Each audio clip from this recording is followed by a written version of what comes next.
My name is Vic Ellis. I'm 84 years old.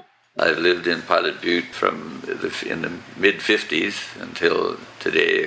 I have no postgraduate education. Well, I was the first mayor, and it seems to me it was in 1969.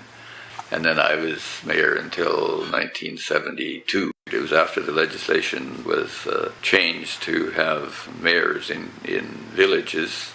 I guess when I was on town council, this was a hamlet. And then they got enough population together, they became a village, and it's a town now.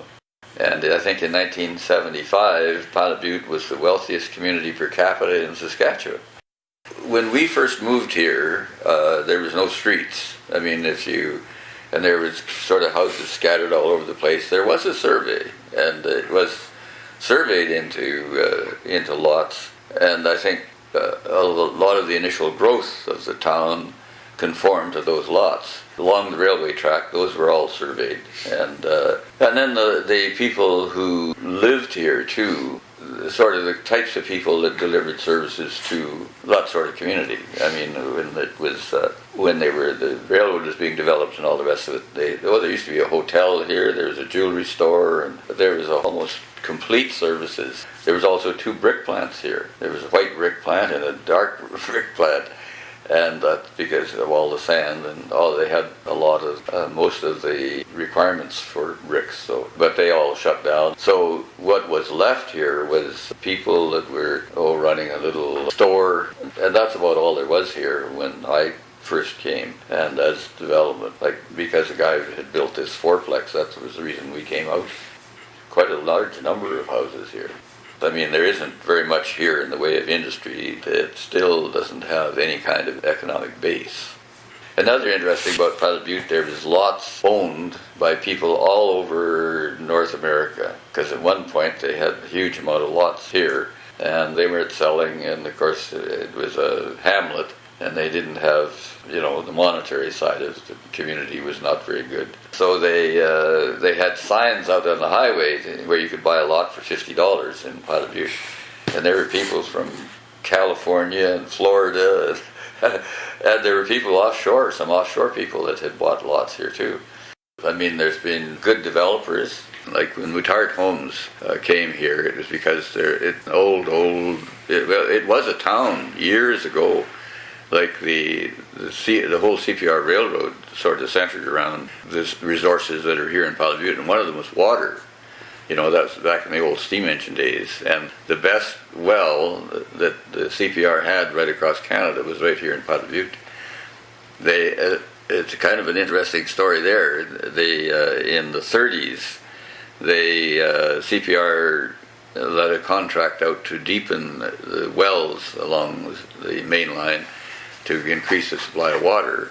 And Pilot Butte turned out to be one of the areas that they were trying to deepen. The guy that got the contract had 6 pumps pumping out of the well and couldn't pump it dry. And the creek was running and everything else. And he went back to the CPR and he said, well, I don't know how there's any way to deepen that well. And so then they started checking around, and they come to find out it was supposed to be Indian Head, not Pilot Butte.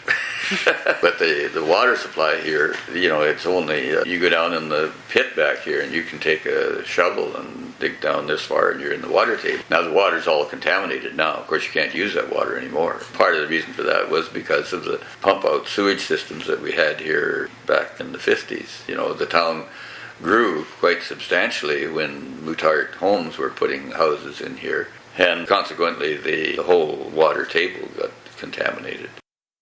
Transportation is a serious problem for these communities, and particularly everybody has an automobile and everybody drives one person in it going to Regina. I came out from Regina one morning, 240 vehicles that I met from the first intersection coming out on 46 past the refinery and the one that goes to the dump area. And now they hit that stop sign in there, and there's lots of times when you're going in the morning like that, they're backed up right to the jail.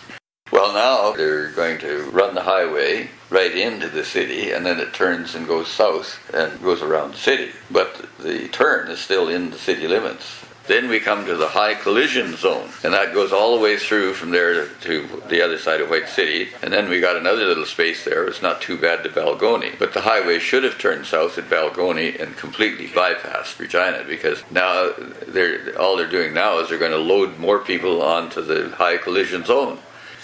In the morning, it sometimes takes 5 minutes to get onto that highway. There's solid bumper-to-bumper traffic all the way from Balgony right into Regina. And it's the same thing at 5 o'clock at night. Now, there's all this development taking place here. And, of course, in the morning, you could have a few thousand vehicles getting on that highway, and at night they're getting off the highway. Like there's 3 entrances here. There's one on Butte Street, one on 5th. They've got these 2 grade separations designed or planned that they're installing on the White City access and on the Butte access. And they're designed to take more traffic onto the highway. Essentially in all these communities, there are people that are going into Regina, and they're working in Regina. There needs to be some kind of a public transportation system that is rapid and that takes them into town and takes them back out again, because we can't keep having more and more and more vehicles. The whole town was built on this business of going into Regina on a daily basis, and it doesn't provide as much of a unity within the community as it should and could if there was more activity here. But there should be some attempt to attract more activity that employs people, and not big corporations. That's another thing. The amount of jobs created per unit investment in small business is 15 times larger than big corporate investments.